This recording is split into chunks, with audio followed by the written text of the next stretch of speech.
Isang mapagpalang araw po lahat. Mayroon tayo ditong na isang refrigerator na ito po ay dinala sa atin ng ating minamahal na customer dahil ang sabi niya ay hindi na daw ito lumalamig.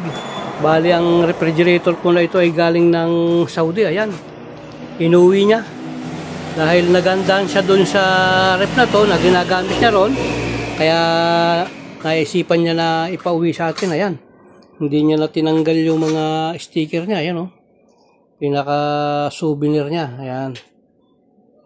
So titingnan natin bakit hindi lumalamig tong refrigerator na to at ating ang tutuklasin sa mga oras na to kung ano ang problema nito. So yan, naglagay lang tayo ng ice tubig. 5 minutes na nakalipas. Ayan, nag-moisture na yung tubig natin. Ayan, oh, hintayin lang natin na tumigas yan. Ayan, ang temperature natin ay nasa positive 10 na. Kailangan natin negative 10.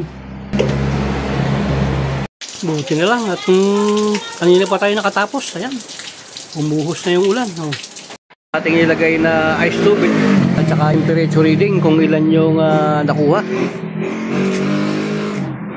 Ba, ang galing naman ito.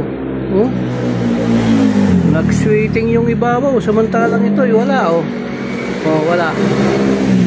At saka ito, wala rin. Oh, ibig sabihin hindi yan hamog. Yan, hindi hamog yan, talagang lamig sa loob yan.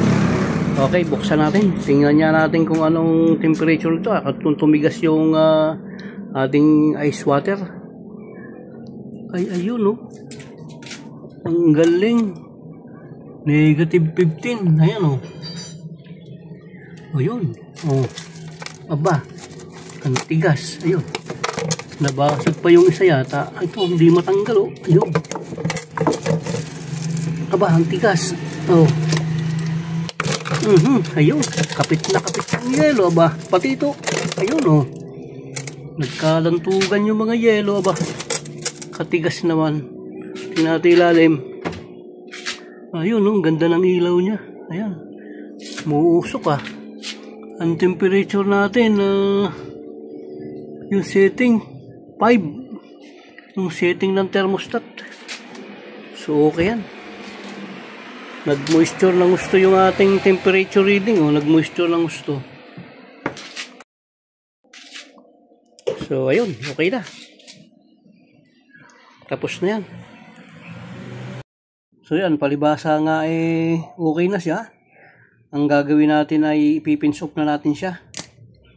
Tatanggalin natin yung pin niya dito. Yan,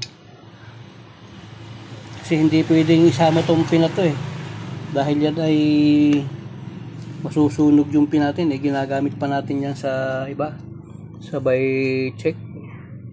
So ayun, wala siyang bubbles na labas. Ibig sabihin pwede na yan. Ganyan ang itsura pagka magpipinsop tayo. Kailangan kahit konting leak wala siya.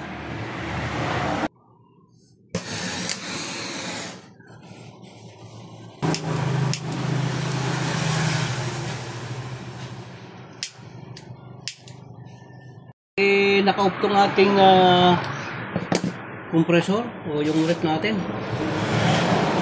Naka-off natin siya, ipipinsok.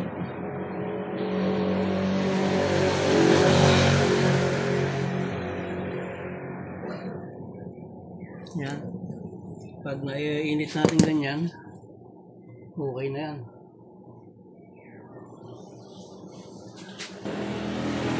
Sabay ibabaw natin sa butas tong ating silver rod. Yung may butas yan ipapasok muna natin. Ayan, ipapasok muna natin ganyan. Sabay saka natin iinitin dito sa may pinakapuno. Sabay tulak. Ayun, babaon siya. Ayun, oh, bumabaon siya. Ayun, oh. Sabay layo muna para tumigas siya. Yan, kapag kaya tumigas na, ulitin mo. Isa pa. Hapyaw na lang yun. Kaunti na, bahit butas na lang yung nang ibabaw yung ating ginawa ron. So yan, okay na yan, pinsok na yan. Sabay tatanggalin natin tong ating pinsok plier, pero palamagin muna natin kasi mainit yan Yan.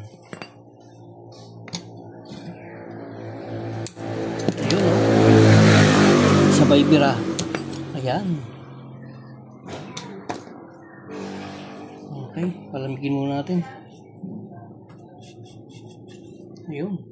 Sabay ligtas ngayon. Ayan, oh. Ayos. Walang sabit yung ating pinsok. Maganda kasi sa refrigerator kapag ka nagagawa tayo, pagkatapos nating makumpleto yung charging niya, okay na, nagyayelo, mas maganda na i-pinch off natin. Ayan. Wala tayong aalahanin. Bagay, yung mga ginagamitan ng service valve na hindi na nila inaalis, okay din naman yun, pero hindi ako satisfied sa ganon. Gusto ko talaga sarado, kasi sarado lahat yan eh, hanggang sa filter dryer.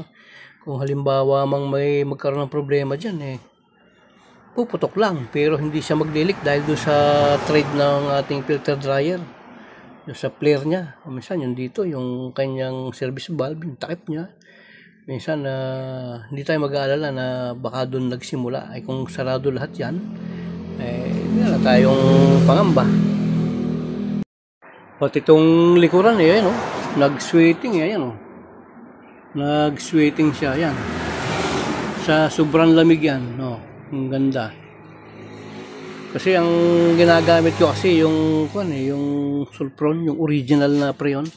Hindi ako nagamit ng mga ibang brand. Mas bit ko yung Sulfron kasi original yun eh. Kaya lahat ng ginagawa ko, ayan, ganyan ang mga lamig niyan. Talagang matitindi. So yun nga po natatapos yung ating project na dinala sa atin ng ating minamahal na customer, na ito nga ay galing ng Saudi pa. Inuwi niya dahil nga sa nagandahan siya dun sa refrigerator na yun. At kaya pilit niyang inuwi niya at inayos natin. So maraming pong salamat at isang mapagpalang araw po sa ating lahat. Nawa po ang biyaya at pagpapala ng ating Panginoon ay sumating lahat. Maraming pong salamat. God bless po.